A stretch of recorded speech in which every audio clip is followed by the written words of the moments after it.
Hello and welcome to the Tottenham America channel. Today we'll be looking back at Tottenham's 2-all draw then defeat in the Super Cup against Paris Saint-Germain as Tottenham started the 2025-2026 season off. Although we bottled yet another trophy, there are many positives to take from this. I think Frank Ball pretty much cooked today. And I think we have a lot of things to look forward to this season. I've never been so encouraged by conceding 2 goals in 5 minutes or 10 minutes. Yeah. But that first 70 minutes, any Spurs fan who watched that around the world would have felt the same way we did. The way we controlled that game was disgusting. It was incredible. Yeah, it's not like we're just playing any team. This is PSG. They just won the Champions League. They have a really strong team, and they are possibly the best team in the world right now. I definitely think so. And we went toe to toe with them for 75 minutes. And people will say, oh, they weren't warmed up. Oh, they weren't together. Well, I think we really shut out any chance of that in the first 75 minutes. Then it went downhill. But I think we should start with the positives and then we'll look at kind of what went wrong. Starting with our new signings, Kudus and Palhinha. Man, did they put in the shift, especially Kudus. Kudus, that man did not stop running. By the 5th minute, he was already sweating, dripping from his forehead. That man, his work rate is incredible. He always either dribbled away from someone, and if he didn't, he would win a foul. Yeah, and he was really the only reason that we got that. I believe it was the Romero goal, or maybe it was the Van de Ven goal. Actually, it was the Van de Ven goal.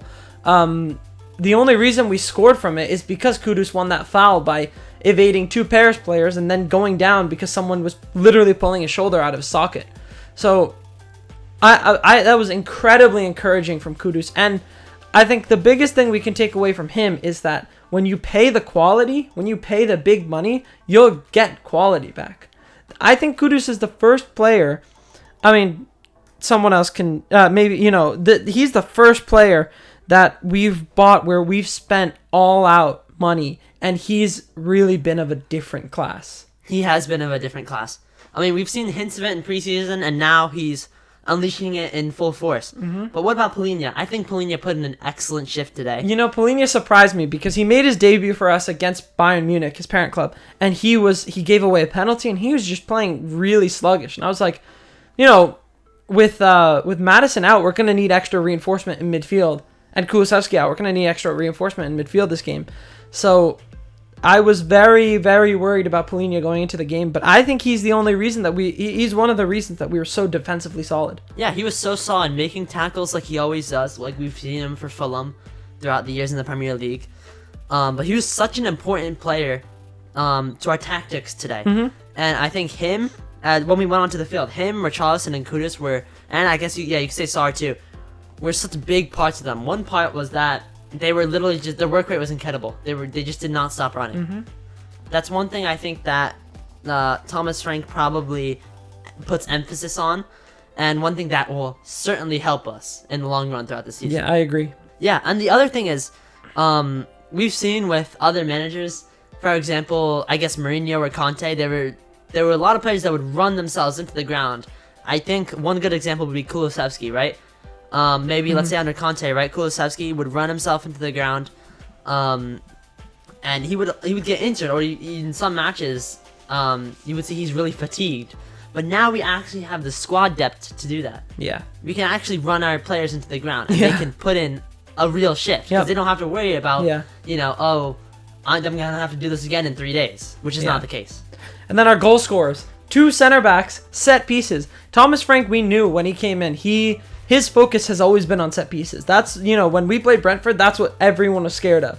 Those set pieces. And Thomas Frank's brought his team in, and he has completely done that because both of our goals were from some kind of free kick or set play. And every time we were in a set piece or a corner or anything, we looked so dangerous. And PSG really had to fight to keep them. We hit the post twice. Palhinha hit the post once, and then Kudus hit the post once. So, Yeah, and I think apart from some short spells of good set pieces with Perisic under Conte, We finally have good set pieces. This is something we've been lacking for the past couple of years. I'd say over 10 years. Yeah, probably for a very since long Eriksen time. was in his prime. I don't think we've seen set pieces like this since Eriksen was in his prime. So that was really, really good to see, because that's how we got our goals. And, and that's not even discrediting from our front line. I don't think Richarlison and Kudus were, they were threatening. It's just that we found success at the back. And, we played excellently for 70 odd minutes. But then that's where the trouble set in. And I think there's a lot of good things that we can take out of this. And the biggest thing is that on the 72nd minute, we took off Richarlison and Palhinha. And on the 79th minute, we took off Kudus. And then the first goal came in the 85th minute. So Richarlison, Kudus, and Palhinha were such a big part of us really shutting PSG out and keeping the edge in this game. So Solanke, he did show some signs of work rate, but Tell, I don't think offered the same thing that Kudus and Richarlison did. Not at all. And then Palhinha obviously going off. I don't think Gray offered the same. Obviously, he's not going to offer the same kind of tackling that Palhinha does. They're different leagues of players, these guys.